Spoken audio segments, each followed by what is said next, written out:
ഇതാ, ഇതിലേത് വേണമെങ്കിലും എടുത്തോളൂ.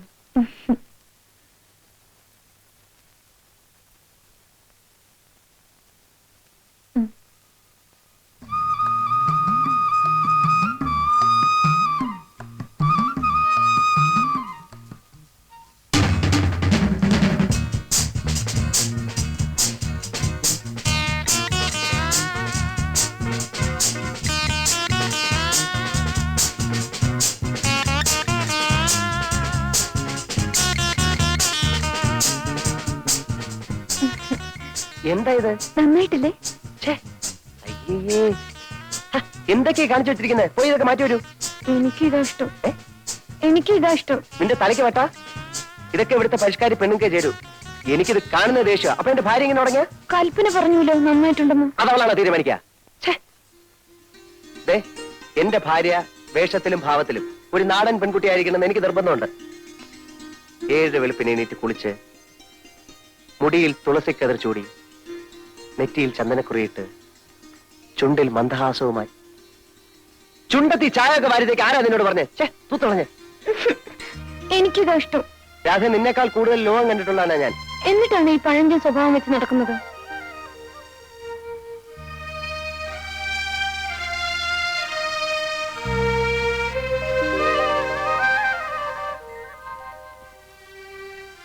സ്കൂളിൽ എന്റെ കൂടെ പഠിച്ചിരുന്ന വാസന്തി കണ്ടിട്ടുണ്ടോ? ഞാൻ എങ്ങനെ കാണാനാ? അവളുടെ കല്യാണം കഴിഞ്ഞ് പോയ ശേഷം ഒരു വരവ് വന്നു. മുടിയൊക്കെ വെട്ടി, മുട്ടുവരെയുള്ള ഉടുപ്പും ഇട്ട് കാണാൻ എന്ത് ചന്തമായിരുന്നു. തന്നെ അശ്രീരായിരിക്കും. എന്തായാലും അവളുടെ ഭർത്താവിനെ പോലെ അല്ല ഞാൻ.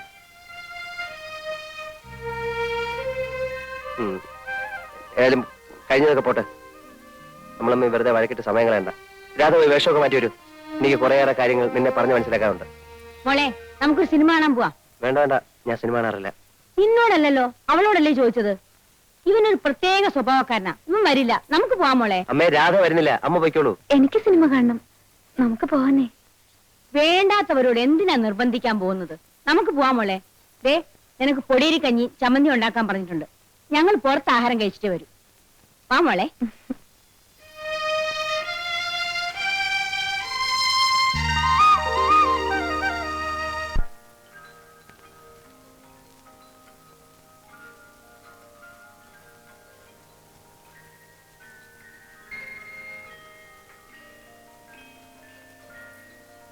Good night mummy. Good night. Good night. അല്ല, നീ അങ്ങോട്ടാ? വിനോട്ടിന്റെ മുറിയിലേക്ക്. അയ്യോ, അവൻ ഉറങ്ങിയിരിക്കില്ലേ? മോള് ചെന്നേ കൽപ്പനയുടെ മുറി കിടന്നു. അല്ല, അത് ദേ ഉറക്കത്തിൽ എണിപ്പിച്ചല്ലേ അവന് ദേഷ്യം വരും. മോളെ, രാധയെ വിളിച്ചോണ്ടെന്ന് നിന്റെ മുറി കിടത്തിക്കോ. മോള് ചെല്ല്. Good night. വരൂ.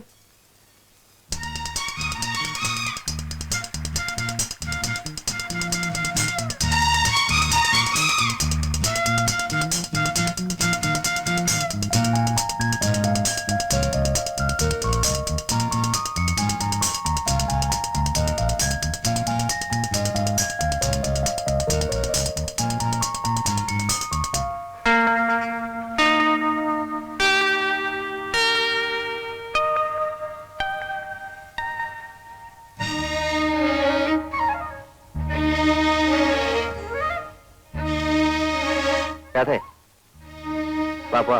എങ്ങോട്ട്? എങ്ങോട്ടെന്നാ? നാട്ടിലേക്ക്. അല്ല, എങ്ങോട്ടാ? ഞാനില്ല നാട്ടിലേക്ക്. പിന്നെ നമുക്ക് ഇവിടെ കഴിയാന്നേ. വിനേട്ടൻ ജോലി രാജിവെച്ചു വരും. ജോലി രാജിവെക്കാനോ? ദേ, എന്റെ അച്ഛനമ്മയും പറഞ്ഞിട്ട് പോലും ഞാൻ സമ്മതിച്ചിട്ടില്ല. നീ എണീറ്റേ, പോയി കുളിച്ച് ഈ വൃത്തിയായിട്ട് വേഷമൊക്കെ മാറ്റി വന്നു ചെല്ലേ. ഞാൻ വരില്ല. എനിക്കാ നാട് ഇഷ്ടമല്ല. എടി കഴുത്, നിനക്ക് വല്ല വിവരമുണ്ടോ? ഇത് ഫുൾ എയർ കണ്ടീഷൻ മുറിയാണ്. ഇവിടെ ഇരിക്കുന്നതിനേക്കാൾ എത്രയോ സുഖമാണ് നാട്ടിൻപുറത്ത് ആ തണുത്ത കാറ്റേറ്റിരിക്കുന്നത്. നിനക്കറിയോ, പ്രകൃതി സൗന്ദര്യത്തെക്കാൾ വലുതായി ലോകത്തൊരു സൗന്ദര്യവും ഇല്ല. ഇവിടുത്തെ പോലെ വല്ല സൗകര്യം അവിടെ ഉണ്ടോ? ജനിച്ചപ്പോ മുതൽ ഞാൻ ഈ ടൗണിലാണ് ജീവിച്ചത്. എനിക്കറിയാം ഇവിടുത്തെ സുഖവും അസുഖവും ഒക്കെ. എന്നാ ജനിച്ചപ്പോ മുതൽ ഞാൻ ജീവിക്കുന്ന നാട്ടിൻപുറത്തല്ലേ. ഈ പറയുന്ന ഒരു സുഖം ഞാൻ അവിടെ കണ്ടിട്ടില്ല. കാണുന്ന എന്നും കണ്ട് അന്തം വിട്ട് നിൽക്കുന്നവർക്ക് സാധിക്കില്ല. മനസ്സിലെ ഇത്തിരി കലാബോധവും വേണം. പച്ച പിടിച്ച് നിൽക്കുന്ന നെൽപ്പാടങ്ങൾ, നിറയെ ചെളിയും മണ്ണുമായിരിക്കും. മരക്കൊമ്പിലിരുന്ന് കൊക്കുരുമി കിന്നാരം പറയുന്ന കൊച്ചു കൊച്ചു കിളികൾ. എനിക്കവയെ കണ്ടാലേ കലിയ. പാടത്ത് വിത്ത് വെച്ചാ കാത്തു കെട്ടിയിരിക്കണം. കണ്ണു തെറ്റിയോ ഒക്കെ കൊത്തിക്കൊണ്ടുപോകും. ഓഹോ, അപ്പൊ നിനക്ക് പട്ടണ സ്വർഗം അല്ലേ? അതെ. പിന്നെ എന്തർത്ഥത്തിലാ നിനക്ക് എന്നെ ഇഷ്ടപ്പെട്ടത്? പട്ടണത്തിന് വന്നോണ്ട്. അപ്പൊ എന്നെ അല്ല, നീ പട്ടണത്തെ കൂടുതൽ സ്നേഹിച്ചല്ലേ? പിന്നീട് എന്തോ ഉദ്ദേശിച്ച എന്നെ സ്നേഹിച്ചത്? അത് നീ ഒരു ശാലിനെ നാടൻ പെൺകുട്ടിയെന്ന് വിശ്വസിച്ചിട്ടാ. അപ്പൊ എന്നെക്കാ ഇഷ്ടം എന്റെ നാടിനല്ലേ? ഈ പെണ്ണുങ്ങളെ തർക്കത്തിന് പറയുന്നത് എനിക്ക് ഇഷ്ടമല്ല. നീ വരുന്നില്ലയോ? ഇല്ല. ആലോചിച്ച് സംസാരിക്കണം. ഒന്ന് തീരുമാനിച്ചാൽ അത് മാറ്റുന്ന സ്വഭാവം എനിക്കില്ല. ഞാൻ പോവുക. അതെ, ഞാൻ അവസാനമായിട്ട് പറയാണ്. അത്രയ്ക്ക് വാശിയാണെങ്കിൽ എനിക്കും വാശി തന്നെയാ. ഭർത്താവ് പറയുന്നതിനപ്പുറം പറയുന്നത് നല്ല ഭാര്യയ്ക്ക് ചേർന്നല്ല. സാരില്ല. നിന്നെ വിളിക്കാനായിട്ട് ഇനി ഞാൻ ഇങ്ങോട്ട് വരില്ല. വേണ്ട. വിനു, നീ എന്തിനാണ് വഴക്ക് പറയുന്നത്? അവളിവിടെ നിന്നോട്ടെ. മോളെ, നീ അകത്തേക്ക് പോ.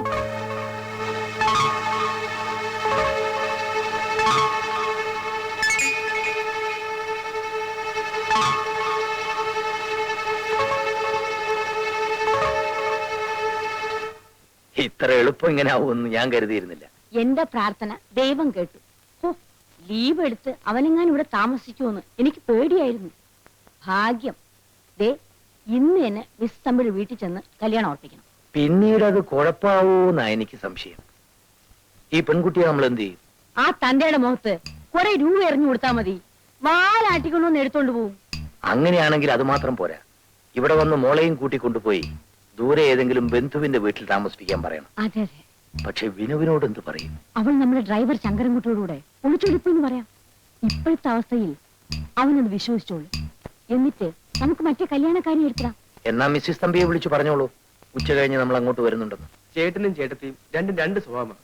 പക്ഷെ രണ്ടും പാവങ്ങളാ. ഇനി വരില്ല എന്ന് പറഞ്ഞല്ലേ പോയത്? ചേട്ടന് വാക്ക് പറഞ്ഞാൽ പറഞ്ഞു തന്നെയാ. ബാബുട്ടാ, ഡാഡി മമ്മി മിസ്സസ് തമ്പിയുടെ വീട്ടിലേക്ക് പോകാൻ പോവാ. എന്തിനാ? വിനോദിന് അവരുടെ മകളുമായി കല്യാണം ഉറപ്പിക്കാൻ.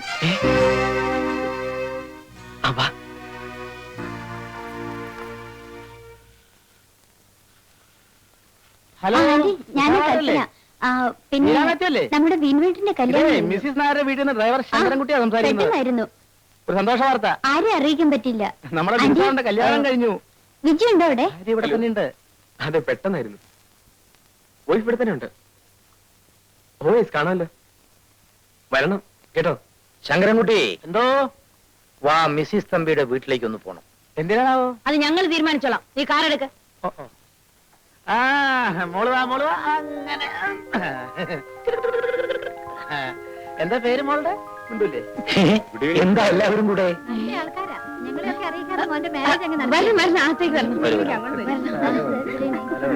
ഇരിക്കണം. ഇങ്ങോട്ടിരിക്കാൻ കേട്ടോ. ഇരുന്നല്ലേ. അങ്ങോട്ടിരിക്കും. ചെലവ് ചുരുക്കാൻ വേണ്ടിയായിരിക്കും അല്ലേ? മനസ്സിലായി. അങ്ങനെയൊന്നും ഇല്ല കേട്ടോ. അല്ല, ഈ മാരേജിന്റെ കാര്യം ആരാ നിങ്ങളോട് പറഞ്ഞത്? ഞാനാണ് മമ്മി. ഈ ഹാപ്പി ന്യൂസ് എല്ലാരെയും അറിയിച്ചതിന്റെ ക്രെഡിറ്റ് എനിക്കാണ് കേട്ടോ. എവിടെ വെച്ചായിരുന്നു വിവാഹം? അത് പറഞ്ഞോളൂ മമ്മി. കല്യാണം കഴിഞ്ഞത് മാത്രമേ ഞാൻ പറഞ്ഞോളൂ. ബാക്കിയൊക്കെ മമ്മി പറഞ്ഞാൽ മതി. ഡൽഹിയിൽ വെച്ച് അശോക ഹോട്ടൽ. ഈശ്വരാ, ലവ് മാരേജ് ആയിരുന്നു. ലവ് അറ്റ് ഫസ്റ്റ് സൈറ്റ് അല്ലേ മമ്മി? കുട്ടിയുടെ ഫാദറിന് എന്താ ജോലി? ബിസിനസ്. മൾട്ടി മില്ലിയനിയറാ. മാരേജിന് നിങ്ങളൊക്കെ പോയിരുന്നില്ലേ? പിന്നെ പോകാതെ രാവിലത്തെ ഫ്ലൈറ്റിൽ പോയി നൈറ്റ് ഫ്ലൈറ്റിൽ തിരിച്ചു വന്നു. വിനീനും വൈഫ് എവിടെ? അത് ബിനുവേട്ടന് ലീവ് കിട്ടിയില്ല. വൈഫിനെ ഞങ്ങളെയും കൊണ്ടുപോകുന്നു. അതെ അതെ. വിളിക്കൂ, ഒന്ന് കാണട്ടെ. അവള് പിന്നെ ഉറങ്ങാണെന്ന് തോന്നുന്നു അല്ലേ? ആരല്ലോ മമ്മി, ഞാനിപ്പോ വിളിച്ചോണ്ടിരാം. അവരുടെ വീട് കാണണം. തന്നെ പാലസ് തന്നെ. 12 ബെഡ്റൂമാ. എല്ലാം എ സിയാ. ഡ്രൈവർമാർക്ക് താമസിക്കാനുള്ള മുറി കൂടി എ സിയാ. കാറോ എത്ര എണ്ണമാ? വരൂ. ഇതാണ്. They are all my friends. ഇവരെല്ലാം മമ്മിയുടെ കൂട്ടുകാരികളാണെന്ന്. Wish you happy married life. വാങ്ങിച്ചോളൂ മോനെ. നോക്കൂ. Wish you happy married life. Congratulations. Malayalam സംസാരിക്കൂ. ഡൽഹിയിൽ ജനിച്ച് കോൺവെന്റിൽ പഠിച്ച് വളർന്നാണെങ്കിലും അത്യാവശ്യത്തിനൊക്കെ പറയും. You like this place? She likes Vinuetan more. അച്ഛന്റെ പേരെന്താ? രാരിച്ചൻ നായർ. Yes, R Nair. അവള് ഡൽഹിയിൽ നിന്ന് ട്രാവൽ ചെയ്ത് വന്നതല്ലേ, ആകെ ടയർഡാണ്. മോള് റെസ്റ്റ് എടുത്തോളൂ. കൽപ്പന, മോളെ വിളിച്ചോണ്ട് പോ. ഞങ്ങൾക്കൊരു പാർട്ടി തരാതെ വിടില്ല കേട്ടോ. കൊള്ളാം, പാർട്ടിക്കാണ് വിഷമം. എപ്പോ വേണമെങ്കിലും തരാം. ഡാഡി മമ്മി ഗംഭീരമായ പാർട്ടി അറേഞ്ച് ചെയ്ത് കഴിഞ്ഞു. That's